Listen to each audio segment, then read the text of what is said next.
তো আপনার মানে ক্যান্সারটা কোথায় ধরা পড়লো? Where did you have the cancer? আমার হোল বডিতে স্প্রেড ছিল, NHL হোল বডিতে, কেননা আমার 3B স্টেজে ধরা পড়েছিল। আর তারপরে সার্জারি করার পর ওটা 4Bতে চলে গেল। মানে হয়ে যায়, মানে স্প্রেড হয়ে যায়, একটু টাইম লাগে তো ইনভেস্টিগেশনের জন্য, টেস্টের জন্য। তখন আমার একটু এরকম হলো। তো কি বলে, সেই সময়টা একটু টাফ ছিল, কেননা আমার এই জন্য টাফ ছিল, তখন মানে ঠিক মতো ডিটেক্ট হয়নি। ফার্দার আমার ট্রিটমেন্ট কি হবে কি না হবে। আর একটা কথা তোমাদের বলি, যেটা খুবই, আমি কাউকে ভয় পাক সেটা চাই না, একটা ফ্যাক্ট বলি।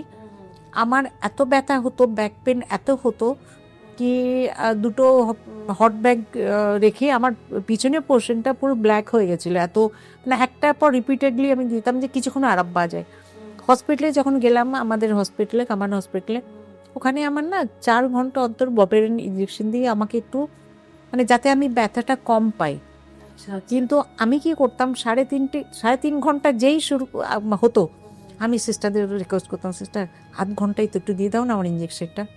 মানে আমি ইঞ্জেকশনের জন্য পিড়াপিড়ি করতাম ওদের, না এত ব্যথা এত ব্যথা। তারপরে একটা দেখো, এসব ইঞ্জেকশন আমার হার্টে এফেক্ট আসে বেশি, পেন কিলারই তো হয় এটা, একদম। এই আর কি।